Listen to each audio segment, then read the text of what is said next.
So we've done all that prep for just one coat of paint. And that's why painting, one, costs what it does whenever I charge customers for it. And two, is why it's just so time consuming. Getting a good finish, especially when you're starting with kind of a rough piece of furniture, is hard. Today I'm going to show you my process from going from that to this. Howdy, this is Robert Dailey, owner of Dailey Woodworks in Bryan, Texas. And today I am working on these doors that a friend of mine had made for his house. He's doing his own remodel, and he didn't have time to paint it himself, and he wanted them to be painted really well, and that just happens to be something that I do.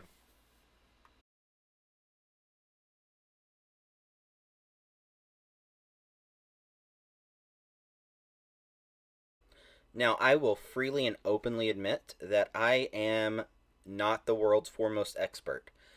All of my finishing is pretty much self-taught and YouTube taught from guys like the Idaho Painter, Eric Reason, guys like that who really know what they're doing.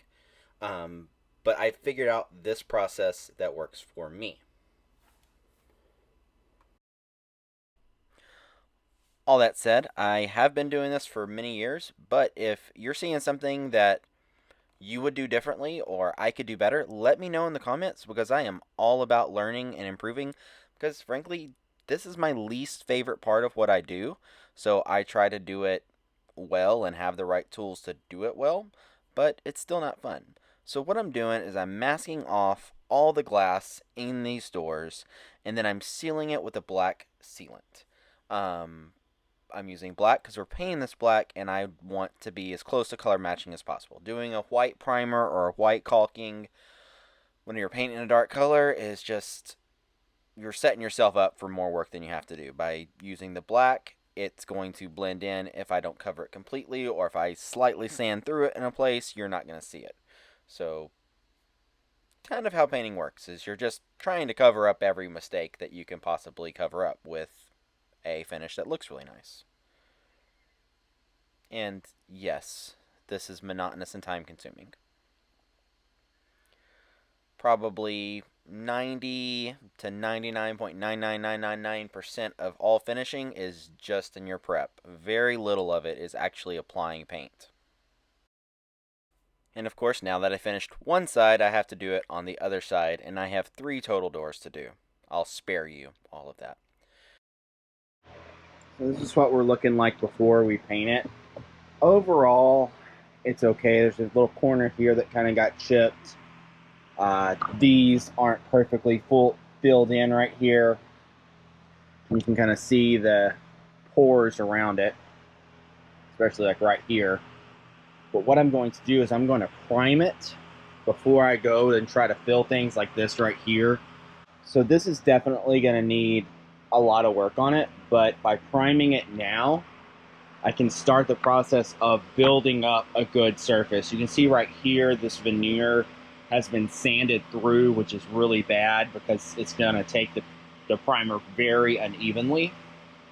However, I'm probably going to do at minimum 2 coats of primer, probably 3, and then of 3 top coats. So this is about to get 6 coats of a paint, which is going to be a lot of work, but it's what it takes to get a good finish.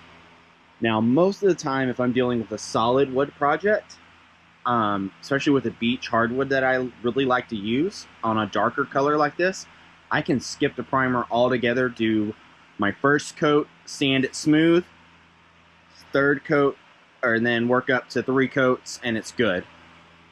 What I've done now is I've sanded this with 120 grit, which is as high as I go on bare wood for stain or paint. And that's going to leave me plenty of room for the water-based paint to pop that grain and swell this up and then start filling it in, and then we'll come back with our 220 and then eventually 320 before our final top coat.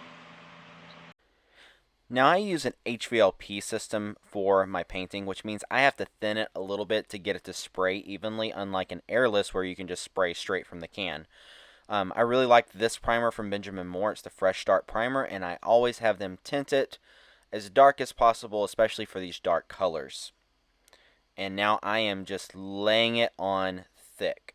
My goal is to get a lot of primer on and get a really good thick coat, and then I'm just going to let it dry out evenly, and then I'll go back and start repairing all the flaws that your primer is going to highlight.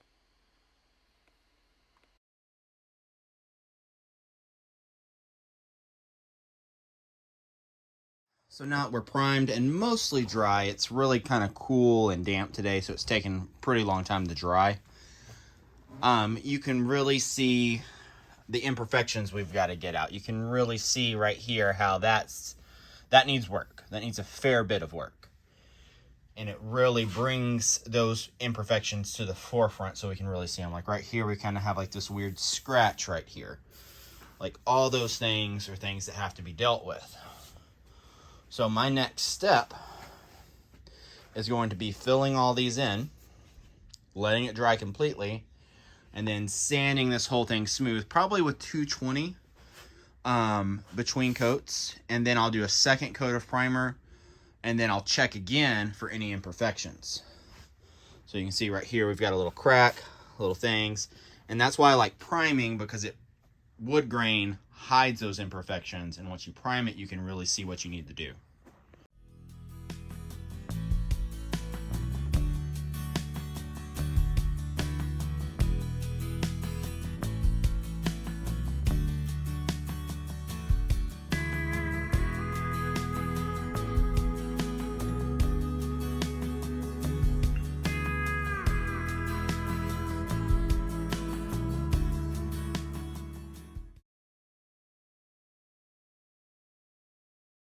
So after that second coat of primer, we are looking really good. I'm looking over everything. There's still a few imperfections around these circles, but there's only so much I can do to it. I'm going to go back and, spot sand around these pretty good again.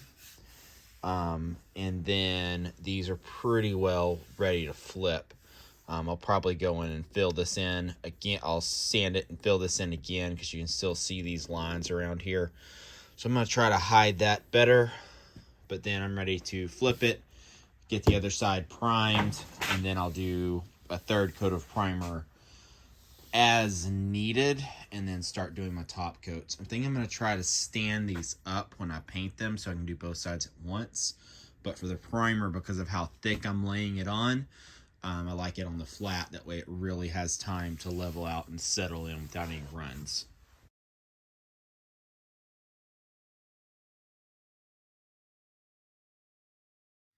It is time for me to paint these doors. I've been leaving them flat while I was priming and filling and fixing all the imperfections that was in these.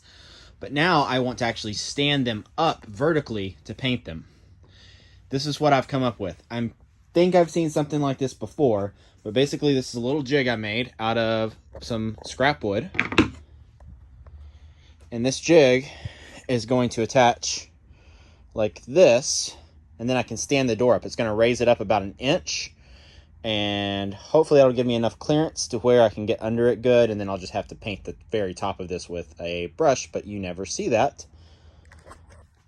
Standing it up vertically was bad. Like, that was super tippy, and it started bending my screws. I'm going to try it like this and see if this works better. I've added 2 more screws here, so I'm getting a good bite there. And then I went ahead and drilled a screw through my support because that's what was torquing a little bit too much. And so now this is going all the way into there. So that should hold it. This is on the hinge side. On these cases, it's pocket door. So this is completely hidden. But even if it's not, coming through with some putty and some touch-up paint and touching up these holes that I'm making after we're all said and done, it's fine. It's, the show face, which this one still needs some work. That's the important part. So I'm going to stand this up again, see how I feel about it, and then Let's talk about mixing paint. So here's what we've got to do is shaking at the store is not enough. It doesn't always get the heavier resins unstuck from the bottom. So even if it's just been shook, you still need to stir it up to get all those solids and resins mixed back into the product. So I've been shaking and stirring this off and on for probably about 5 minutes, and I'm still kind of feeling some goop at the bottom. And so I'm just stirring. Now, I have tried all the little things you clip on the edge to prevent, you getting paint all in the rim. Best thing I found are these little disposable cups. So I've got my gun set up right here with its little cup in here.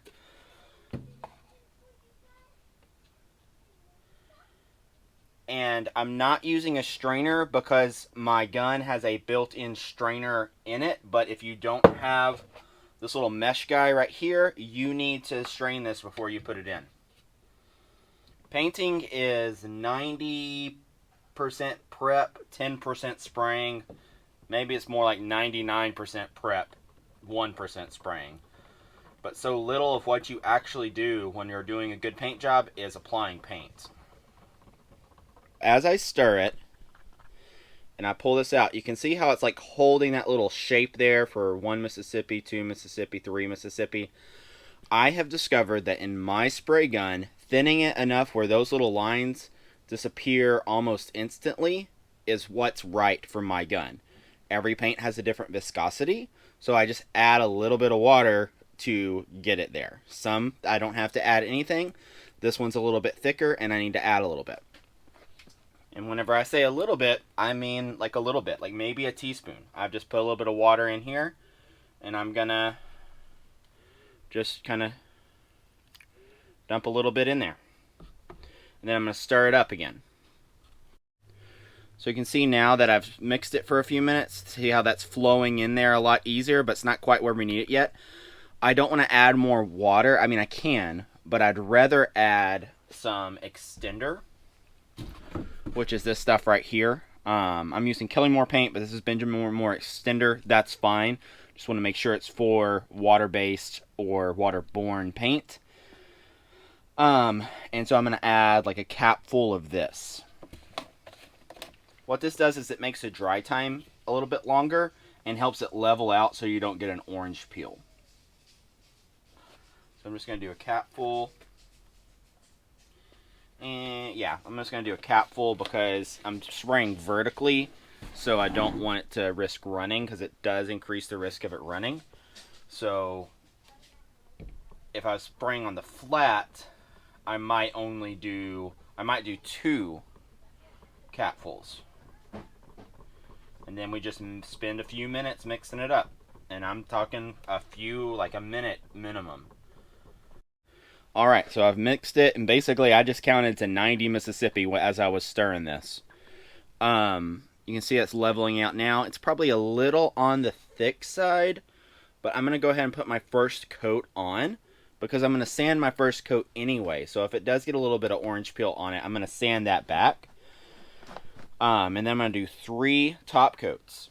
So I've done 2.5 primer coats. So I got it in here, filled what I could see, primed it, sanded that back, filled what I could see again, sanded that down, primed it the second time, sanded it down, filled what I could see, and then spot primed as needed. Now I'm going to do 3 top coats, and I'm going to sand at minimum between my first and second coat, probably between all 3, and between my second and third coat, I'll sand with 320 and make sure I'm getting it, all the dust nibs and everything off so that top coat is perfect. Alright, I forgot what this little cup thing is called. I'm using a Titan cap spray. I've had it for several years. It's a good unit, but it's an expensive unit. I think I'm in this thing for over $2,000. So, I mean, it's not an inexpensive spraying apparatus. There might be cheaper ones out there. The new Harbor Freight one. The turbine seems fine. It's just the gun, when I handled it in school, felt a little low quality. But a good gun is what you really need. So the turbine, if you're looking for an inexpensive turbine, that's probably the way to go. And then you can spend $200-300 and get a good spray gun. So I've got all that set up. And now we are finally ready to turn on all of our fans and start spraying.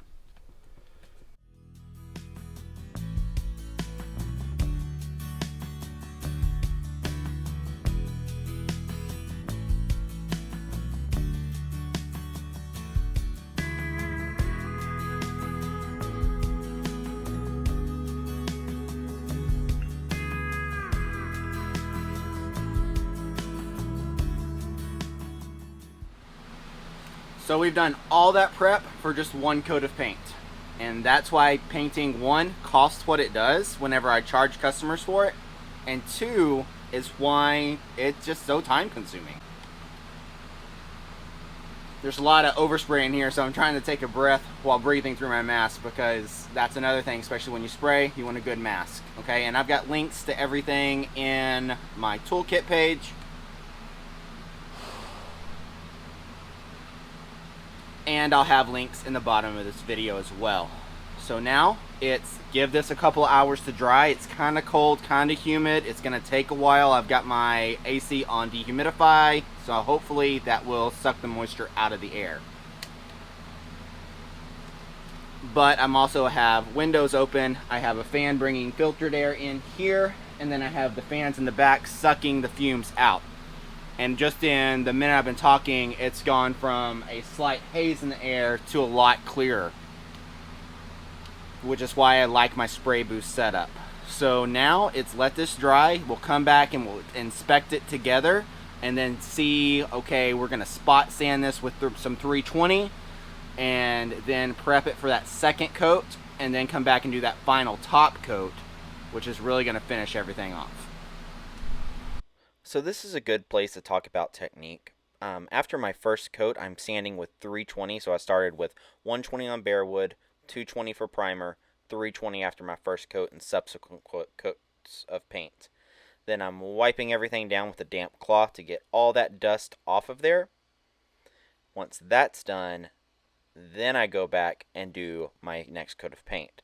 So let's talk about our technique for that, which is spraying all the edges first and then overlapping your strokes about 50% on each pass.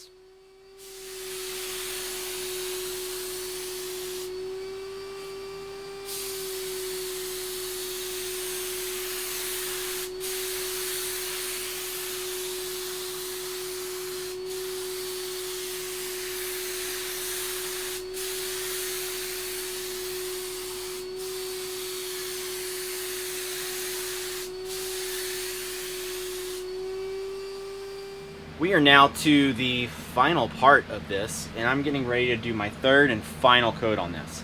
So I have a hand sander. This is just an old orbital sander pad that I hot glued a little block to for hand sanding. Then I have a little inspection light. I got this idea from Blacktail Studio. I think I bought this with his affiliate link. It's a handy little light that you can use to inspect with. And what I'm inspecting for is just any little dust nibs or rough spots or anything like that that I need to get off. And if I'm looking right here, I've got a little spot, so I'm gonna just lightly sand that right there. And then I will wipe it down again when I'm done with this, just to make sure I'm getting any little rough spots or imperfections out of it, because black shows everything. So you want to take your time and inspect it good.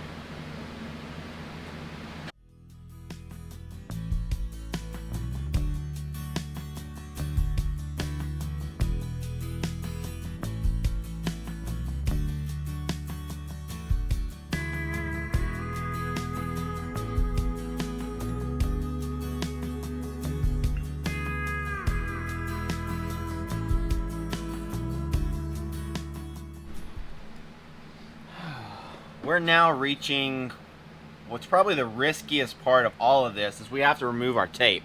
Now if I just reached and pulled that gap, that bridge, it would just peel all this off, and then we would cry and curse, and it would just be make for a bad day, because this is the first thing I'm doing this morning after my coffee. So what I'm going to do is I'm going to take my razor knife, and this is the only one I could find. I have like 4 of them around somewhere, but out of all the tools I lose, this one is the one I lose the most.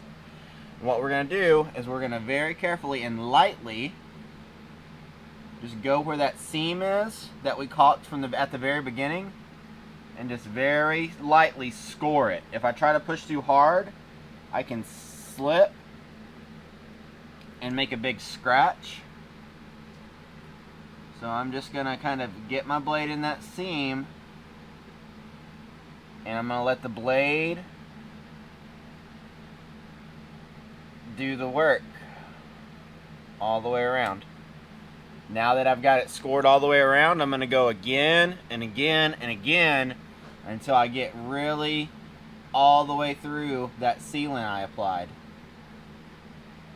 And now I'm just going to kind of dig in with my knife and find a starting point. Okay, so I found kind of a starting point, and then I'm just going to very carefully start peeling this back to the edge.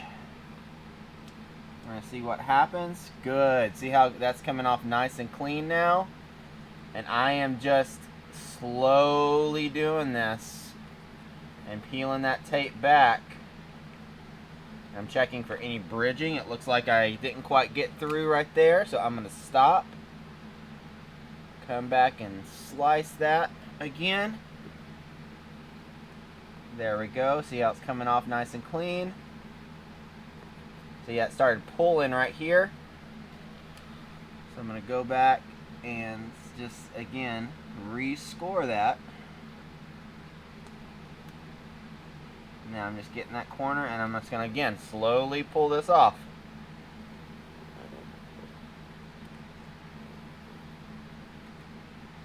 And I'm kind of peeling it back, and I'm definitely not just going to grab and pull. This isn't a waxing. You don't want to just grab and pull. Alright, there we go. You can see I kind of got some bridging there, so I'm just going to come back from the other direction.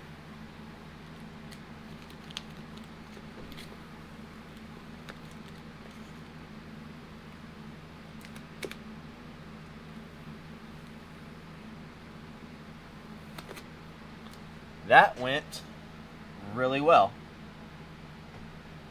Got a few little spots. I'm going to get in here with my razor knife. Like it's got a little pigtail coming off right here. Then I'm just going to kind of cut off and get out of there. And then I've got another one over here I need to kind of trim up a little bit. But I am happy with that. That turned out very well, without any major foobars. So now I have to repeat the same process. Let's see, there's 19 more times. So everybody was happy with the end result, including myself. And this just kind of demonstrates, one, my process that I use in my shop for finishing most of the time my furniture and cabinetry, but in this case doors. Process is exactly the same. And here is the finished project installed. The customer still needs to go back and trim out those doors, but we're done, and I'd appreciate it if you liked, shared, or subscribed. Thanks for watching.